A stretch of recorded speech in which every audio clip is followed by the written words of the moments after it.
Au couple heureux qui a toujours joué dans la boue, a dit ma sœur, levant son verre juste assez haut pour capter la lumière et l'attention de chaque personne présente dans cette grange transformée en salle de réception. Des rires ont suivi polis, retenus, mais incontestablement vifs, comme le son du cristal se fissurant sous la pression. Mes joues ont rougi, non pas parce que la blague était intelligente, mais parce que ce n'était pas la première fois qu'elle la faisait, et je savais que ce ne serait pas la dernière. J'ai jeté un coup d'œil de l'autre côté de la longue table à mon mari. Les mains de Nathan reposaient sur ses genoux, calleuses à cause des chants qu'il avait travaillés ce matin même. Il avait enfilé sa chemise et sa cravate derrière la remise du tracteur juste 1 heure avant la cérémonie, encore poussiéreux après avoir vérifié les lignes d'irrigation. Ses ongles n'étaient pas propres. Ses yeux l'étaient. Il s'est alors penché vers moi, juste assez pour que je sente son souffle près de mon oreille. « Laisse-les rire », a-t-il dit, sa voix stable, chaude. « Nous savons ce que nous avons. » J'ai souri, mais c'était un sourire fragile.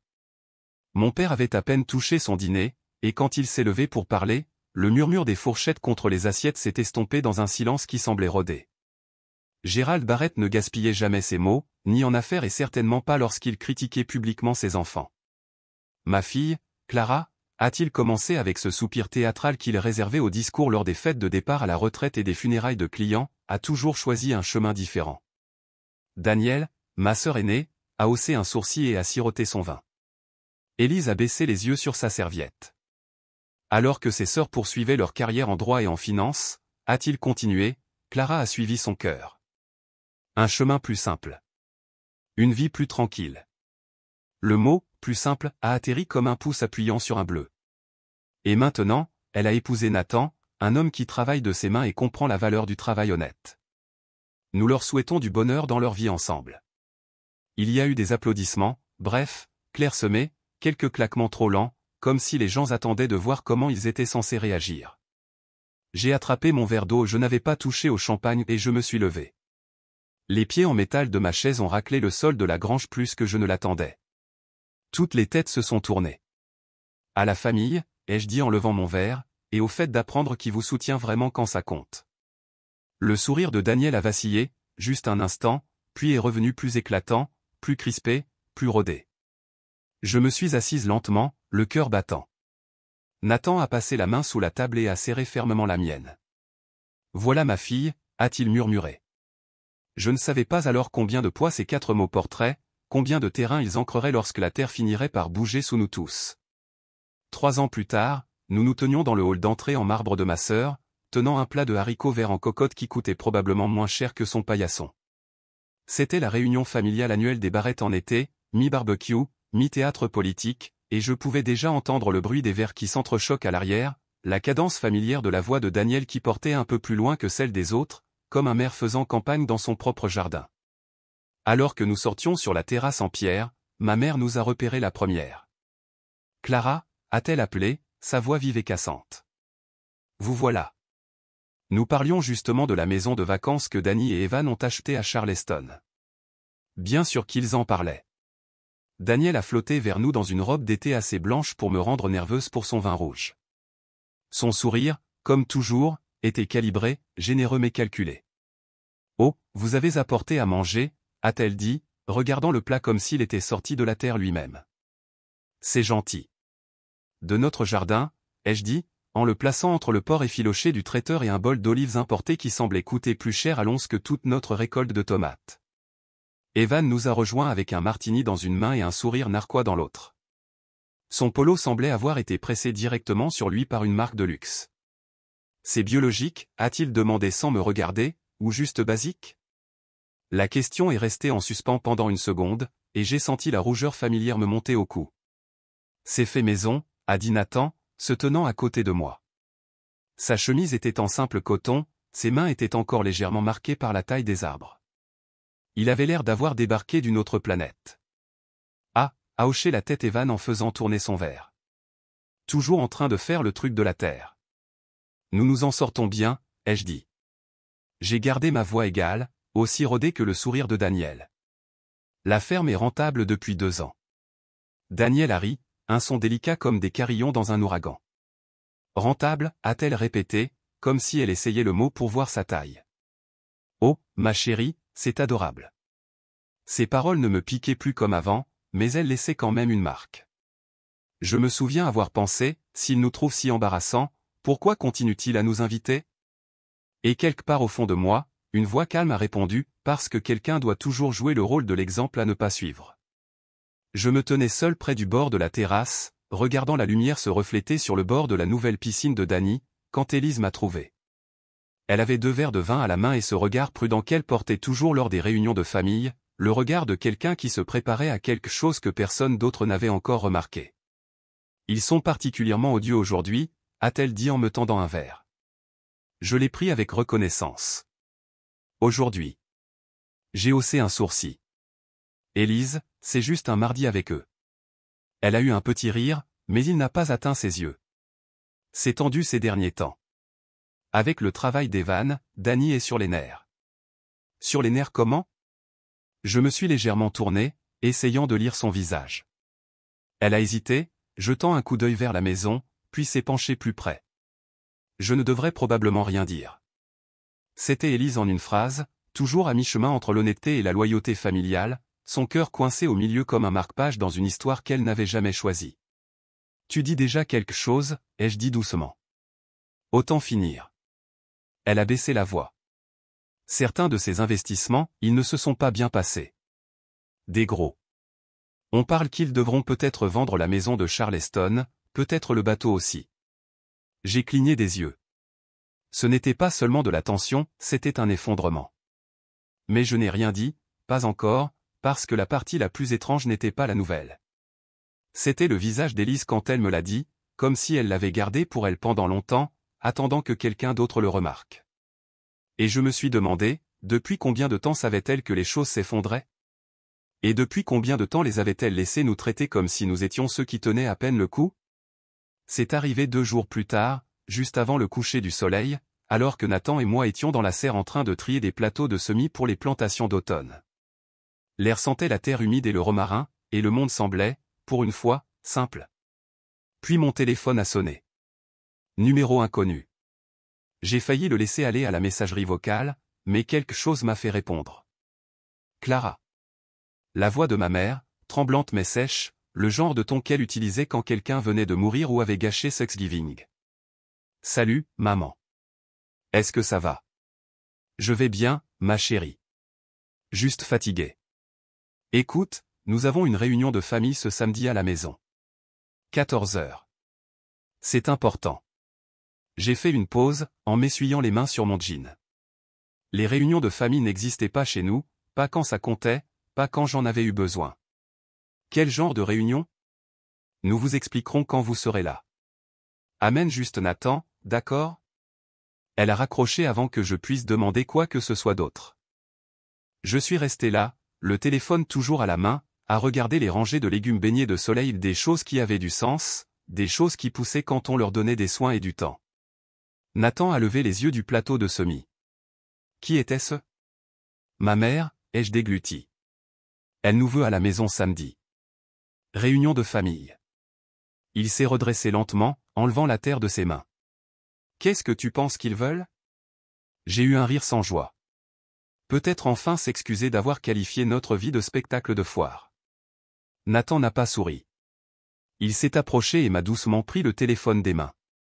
Quoi qu'il demande, a-t-il dit, souviens-toi de ça, tu ne leur dois rien.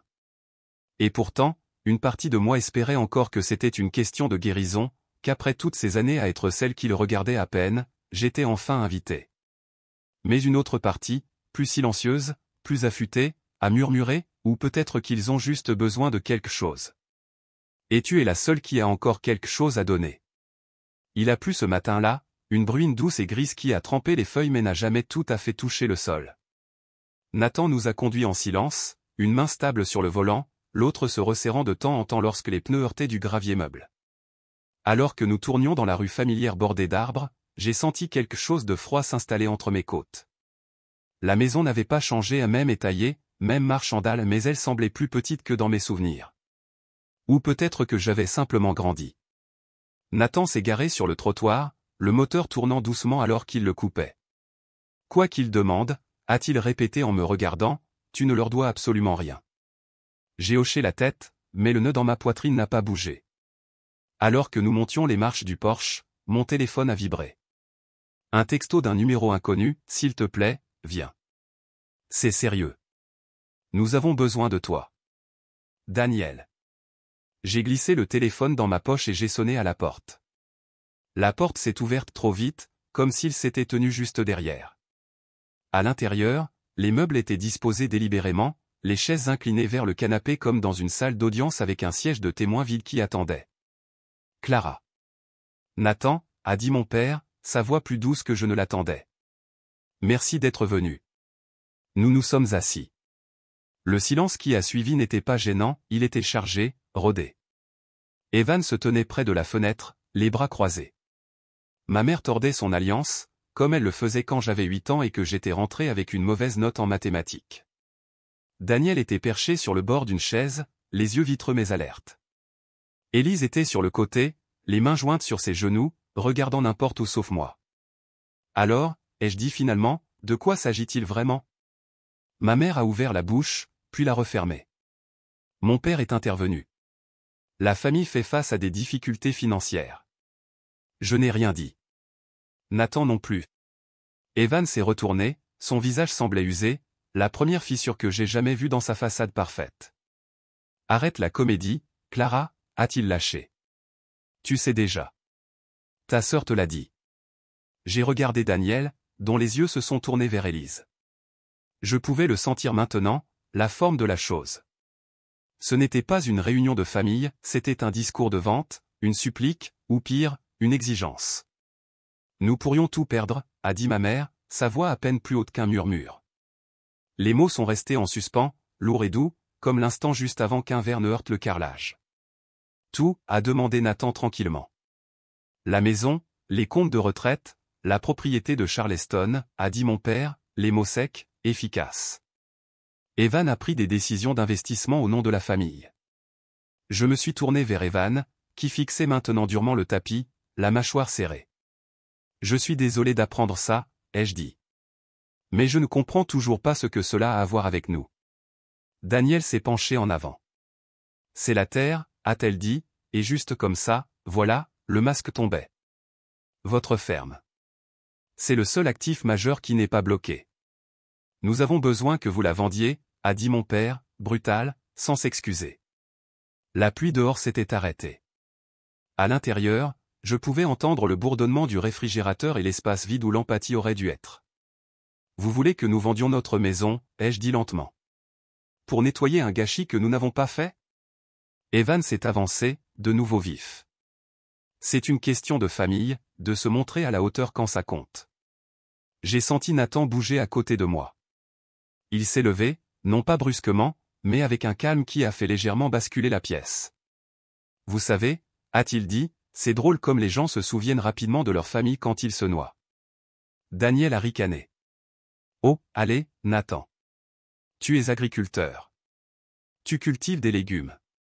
Ce n'est pas une question de vie ou de mort. Vous avez raison, a dit Nathan. Puis il a traversé la pièce, a ouvert sa sacoche en cuir et en a sorti un épais dossier en manille. Il l'a posé doucement sur la table basse, juste à côté des papiers de vente non signés qu'ils avaient préparés.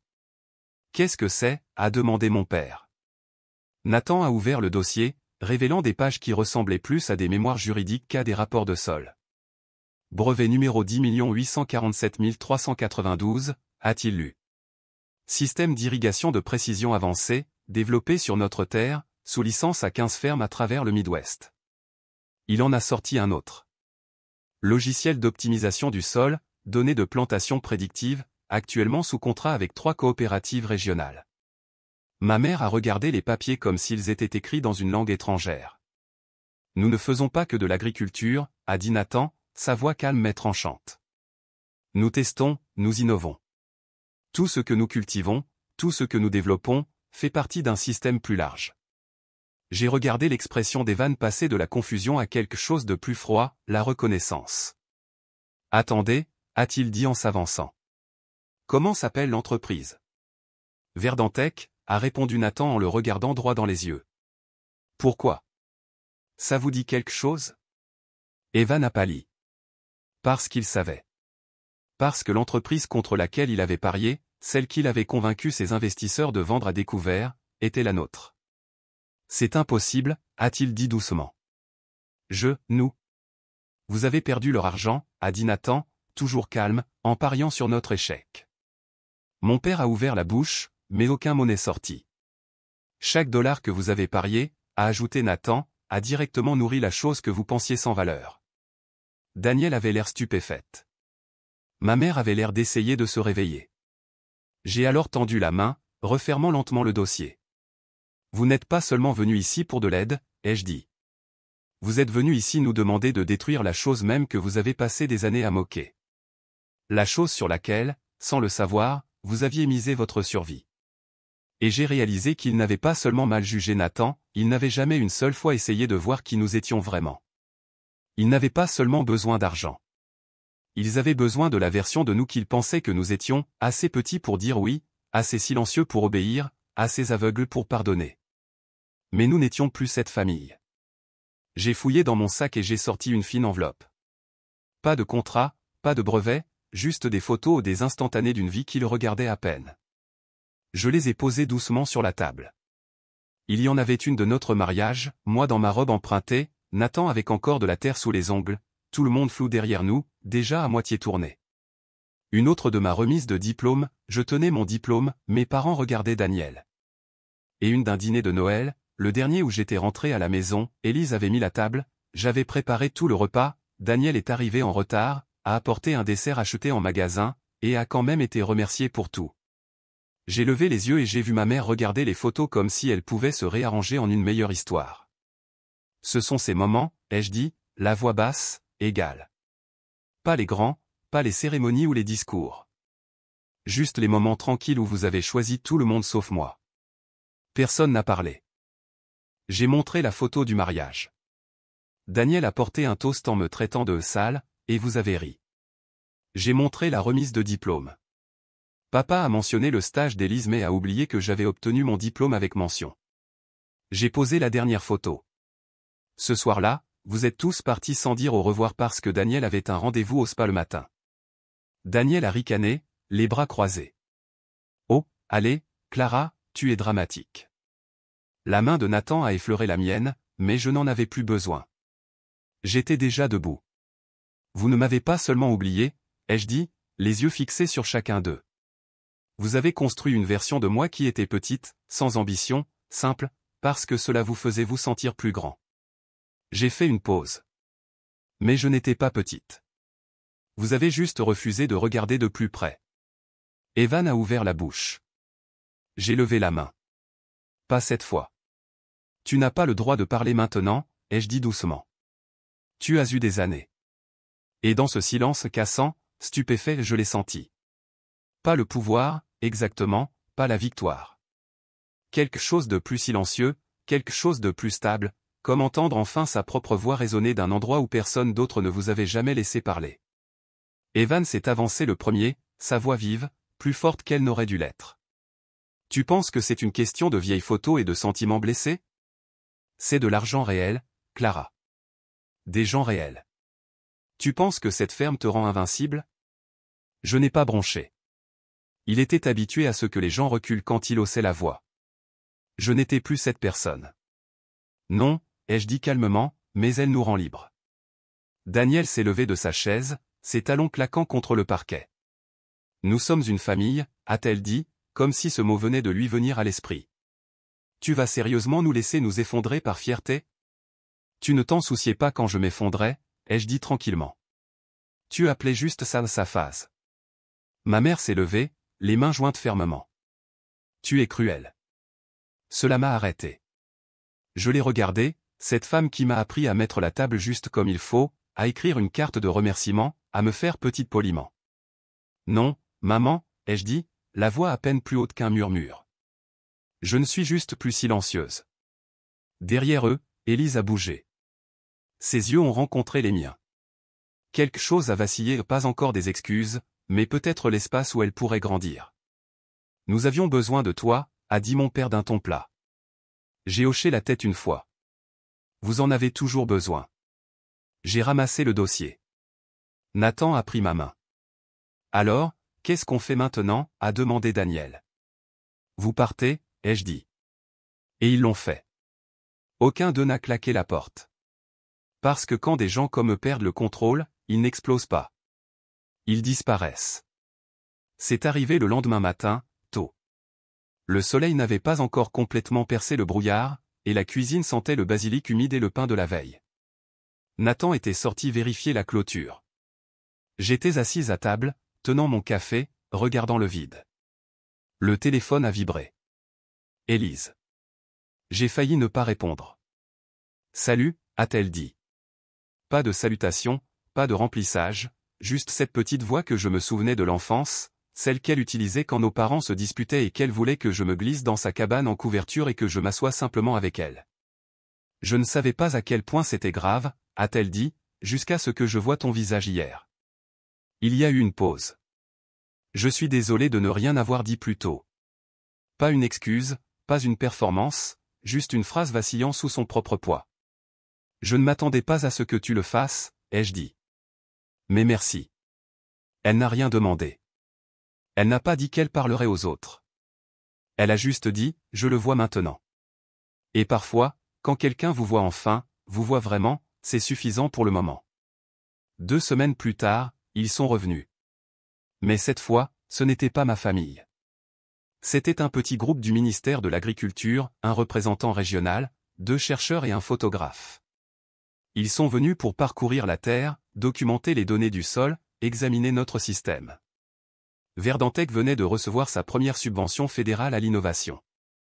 Je me tenais à côté de Nathan alors qu'il prenait des photos près du centre de contrôle de l'irrigation, celui qu'il avait construit à la main, pièce par pièce, dans la vieille remise que nous pensions autrefois qu'elle s'effondrerait au premier hiver rigoureux. Nous n'avons pas entendu la voiture s'arrêter derrière nous, mais quand je me suis retourné, j'ai vu Daniel. Elle n'est pas entrée dans le champ, elle est restée sur l'allée en gravier, ses talons blancs n'étant pas faits pour la boue. Elle portait des lunettes de soleil, mais pas pour le soleil. Elle a regardé les équipes de tournage, le presse-papier dans ma main, le seau sur leur veste. Puis elle m'a regardé. Il y a eu une lueur de reconnaissance, pas de fierté, pas de honte, juste le silence stupéfait de quelqu'un qui réalise que l'histoire qu'il a racontée sur vous ne tient plus. Je n'ai pas fait de signe de la main. Je n'ai pas souri. Je me suis juste retourné vers le champ et j'ai dit, assez fort pour que Nathan l'entende, nous devons planter plus profondément cette saison.